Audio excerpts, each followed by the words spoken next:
SVG wins for the second time on the streets of Chicago. Drivers are upset with each other's tempers flaring. Let's break down NASCAR at the Chicago Street Race.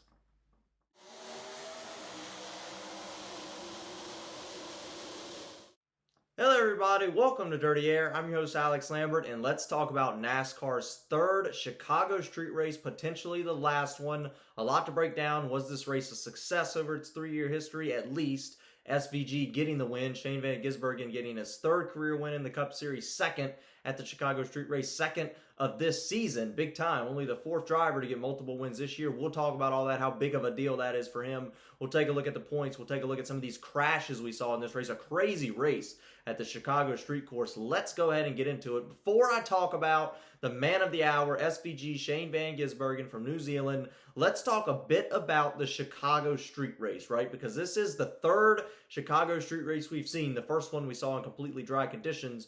But was this race a success so far, right? It looks like this will be the last year of this event. Looks like the street race will probably move to San Diego. And then, of course, NASCAR could return to Chicagoland Speedway for the Chicago or Illinois area. That is looking like the most likely scenario. Once again, no official word yet. But overall, the first 3 years of this event, this became an event that personally I really like, right? I can take a look at some other NASCAR events that they tried. I wasn't a big fan of. You know, the LA Clash, not too big a fan of the Clash itself, even anywhere, Bowman Gray. Just not a big fan of that quarter-mile racing personally, right? Some people are. I'm not. You know, Mexico City race, I wasn't too big of a fan of that. I feel like the fans didn't show out. It seemed like it was a lot of empty seats. I didn't feel the atmosphere for that event. I liked the Bristol Dirt Race that they tried a few years ago, but the Chicago Street Race I thought was a complete success. I thought this was a great event. It seems like Chicago embraced it. I know there were some complaints from some residents, but overall, the fans embraced it. It had a good atmosphere, and the racing was pretty solid as well. I know we had a couple of years with some rain, some weather affected, but SVG able to dominate or at least show his talent in these races. Didn't win the middle one. Alex Bowman won one, but SVG able to demonstrate his talent and how good he is at road course racing, street racing in particular, with those narrow pathways, winning both 2 of the 3. I thought the event was special. I thought it had a big event feel, and I liked the Chicago Street Race. So I think we need one street race a year, right? I don't want any more than that. I think we can do one a year, whether it's in San Diego for 3 more years, whether we continue to rotate cities. Maybe we go back to Chicago at some point. I don't know, but I do like the one street race a year. It feels like a big deal, feels like a big event, and the fans in Chicago at least have embraced this NASCAR Cup Series race from everything I can see. Wanted to discuss that. Shane Van Gisbergen from New Zealand, have to talk about him. Absolutely impressive performance today, essentially dominating the race. Looked like he was going to be the favorite to beat all day long. Actually got some points and then, shuffled to the middle of the pack a little bit, or at least not from the lead, was able to come back up through the field and win today. What I would say, dominating fashion, similar to how he won his first race this year, Mexico City. So that has Shane Van Gisbergen 2 wins this year, the 4th driver to get multiple wins in 2025. Only 3 drivers have more wins than him. He's the only one with 2. Certainly interesting there for SVG. But man, just the road course talent that he has is so impressive. Almost won a couple other races. You go back to Watkins Glen, you go back to Chicago Street last year where he was competitive. Always in the top of these road courses. It's so impressive that he was able to come to the NASCAR Cup Series, win his first ever race 2 years ago at this racetrack, and then of course come back today, win it, and win his 3rd career race. He won 2 races already this year at Mexico City. Dominant performance in Mexico City. Blew the field out. I'm nervous. I'm a little nervous now if I'm every other team, right? We can talk about how good Shane Van Gisbergen is at this type of racing. So talented, but looking ahead, playoffs are on the horizon. I'm a little nervous if I'm another driver. He's racking up playoff points, and not necessarily is Shane Van Gisbergen going to be able to, win a championship. No, he's not going to be able to make the Final 4. But could SVG knock somebody out and make it to the round of 8? I'm concerned that he's going to be the driver to knock somebody else out, and that's going to be what takes me out. I'm concerned about SVG with that Roval in the playoffs, in that second round of the playoffs, the Charlotte Roval. I'm concerned that he can do well enough to make it to round 2 and then have a chance to, at least get a great finish, maybe even potentially a win at the Roval. I know it's difficult. I know he does not have as much of an advantage at that racetrack as he does the street race and a new racetrack like Mexico City. But SVG, a lot of talent behind the wheel. I'm nervous if I'm another driver watching him at these road courses. He could go win Sonoma. Very realistically, he could win Sonoma. We have Watkins Glen coming up. More road course races for him to rack up playoff points. Not that great on ovals yet. He's got better at ovals, but not that great on ovals. We'll see what SVG can continue to do moving forward. I think it's incredible what he's been able to do in the NASCAR Cup Series. You very rarely see somebody come in and be able to win races in their rookie season or in their first ever Cup Series start. That was the first time it had been done since, what, the 50s or 60s.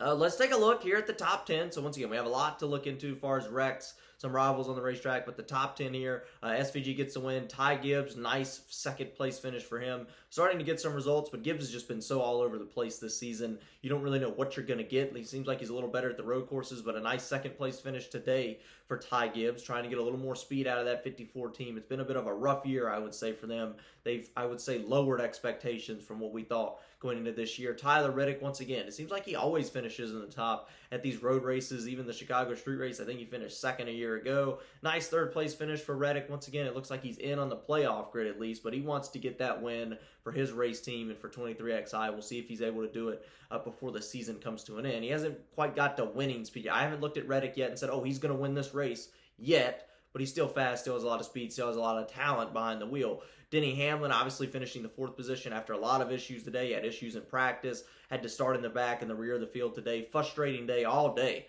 for Denny Hamlin, really frustrating weekend all weekend for Denny Hamlin. Was able to fuel save and get to fourth place. For Denny Hamlin, this is impressive, right? Because not that great on the road courses, has not had a lot of success in road racing, compared to what he's been able to do other than that on his resume, but a nice fourth place finish today, fuel saving, which is what we've seen Denny Hamlin do a much better job at over the last few years than even other drivers. Kyle Busch, this is the first time, once again, he was kind of fast earlier this year at Circuit of the Americas, but this is the first time since maybe that race that I've seen speed out of Kyle Busch that I was impressed with. I saw top 10 speed, top 5 speed all weekend from Kyle Busch. Started 6th. Ran well in practice, looked like he was having a better handling race car, actually spun, came all the way back. This is what I want to see out of Kyle Busch. Top 5, top 10, RCR, 2 of their race car drivers finished in the top 10 today. Austin Hill in 9th as well, but big win today for Kyle Busch. I know it's not an actual win, but big turnaround for Kyle Busch. Could they find speed? I know they got some speed at road courses. It seems like they need speed everywhere else.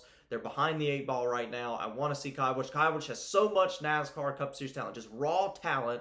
He has so much of it. He's so good, and it's a shame that we don't see him running up front in this RCR Chevrolet. Hopefully, this is the turnaround, and this will help him out moving forward. We'll see what Kyle Busch can do moving forward for the rest of this year. Great top 5 finish today, top 10 for them. AJ Allmendinger, 6th place, always in the top 10 at these road races. It seems like every year. Finished 6th today. I know he wanted to go out there and get the win, but was unable to do it. Nice win for the Dinger, finishing in the top 10. Ryan Preece, once again, nice 7th place finish for him, having a pretty solid season. Alex Bowman, 8th.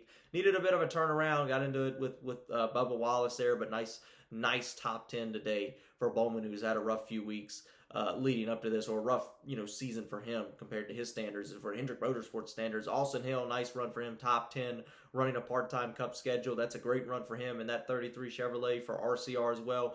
Ross Chastain, Ross Chastain always sneaks in the top 10. I've been talking about this all year. Seems like he's always up front at the end of these races. Maybe he wasn't running top 5, top 10 all day long, but he finished top 10, got some points out of it. So a nice run for Ross Chastain. Let's take a look at the playoff grid. Right here it is. Well, let's take a look at the regular season points first. Regular season points you see on the far left, 15, 10, 8. That's how many bonus points you would receive per round if you finished in that position going into the NASCAR playoffs. So once again, William Byron with a bad day today, had issues, mechanical issues all weekend long, finished dead last today, I believe. He got 1 point on the day if it wasn't dead last. Had an awful day from the first lap of this race. Terrible weekend for William Byron. A rough few weeks for William Byron. He had a big points cushion. Now it's down to 13 points with Chase Elliott, only 13 points behind him. Kyle Larson, 19 points behind him as well. Once again, each point can matter. We'll see what happens moving forward with these drivers. Just wanted to show that. Here's the actual playoff grid, right? So now you have 4 drivers, multiple wins. You still have your 3 with 3 wins. SVG shoots up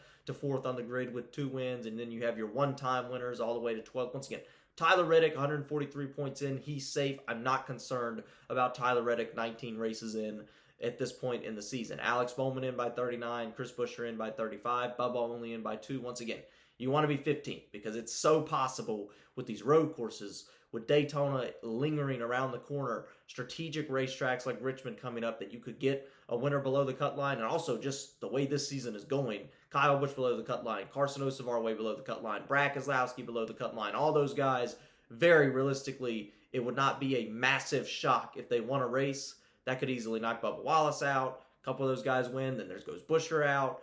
Right. Once again, you want to be 15th on the grid at all times going into that final race at Daytona to even feel safe if you're trying to get in on points. And of course, I think Reddick is the only one that's safe. I think he can go for wins. I don't see a situation where he does not make it in on points this season. So once again, those are your point standings. Big deal there. We'll continue to watch those moving forward throughout the rest of the regular season. Let's take a little bit take a look at this lap 4 crash, right? A bunch of drivers involved in this accident to start out the race, right? And this is in this wreck on lap 4 to start the race, which we had like a 30-minute red flag for this. This is really, I think, a lot of these drivers involved in the wreck, this is how their season's gone. I look at Austin Dillon, Brad Keselowski, a few others that just had rough seasons, and they're once again taken out in an accident early in a race. A lot of drivers that have had rough seasons. It continued today. Carson Osavar slams the wall. You just sort of a roadblock in that very tight turn there in downtown Chicago. Very interesting crash there for sure. Took out a lot of good race cars, or a lot of race cars early on in this race. Hocevar also had a rough year if you look at the point stand, right? He's run well, run really fast, but has not got a lot of good results per how he's run, not even in the playoff hunt on points right now.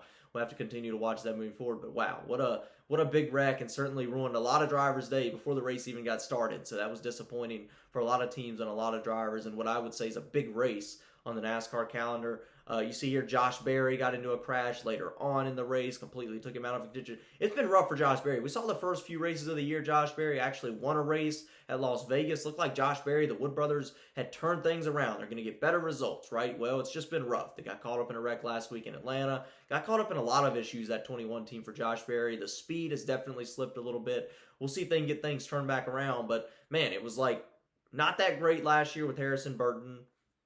Started off this year with a win with Josh Berry, and then back to not having good results. So once again, they are in the playoffs with their win, but just interesting how things are kind of fluctuating over there at the 21 Wood Brothers team. We'll see how things continue moving forward. And the Wood Brothers have a big alliance with Penske, too. That has to be noted. We did see a few rivals today, right? Wallace, Alex Bowman, they were racing for the in-season tournament. A lot of contact here midway or close to the end of this race. Kyle Busch was actually able to get by, clear them. But Bubba Wallace got spun around. You see here, it looks like a conversation was being had immediately after the race. A lot of fans were standing around, so it didn't look like it was too heated from what I can see in this video. I'm sure we'll get more context later on exactly what happened.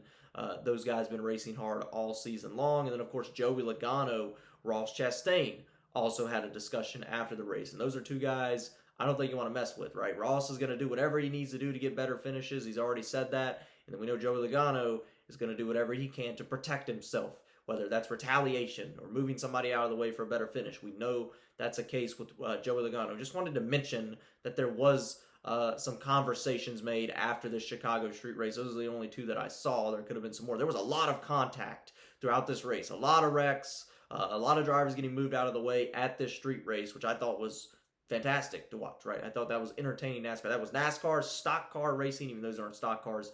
But that was NASCAR racing, beating and banging at its best. Drivers upset after the race. That's what kind of you want to see, at least as a fan, right? That's entertaining. Before I go, I guess I want to mention that Michael McDowell was having a really strong run until he had some issues early on in the race. A mechanical failure for Michael McDowell. I think it was in the first stage or right after the first stage, so that was disappointing for him and that team because they looked to have a lot of speed. Then had a mechanical failure, went to the garage. Very frustrating for them after having what looked to be a strong showing at the start of this weekend, start of this race. So that was disappointing for them. But yeah, really all there's to talk about.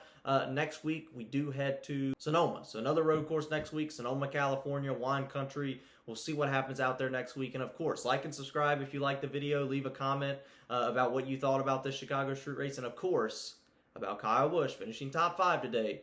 Let's get rowdy.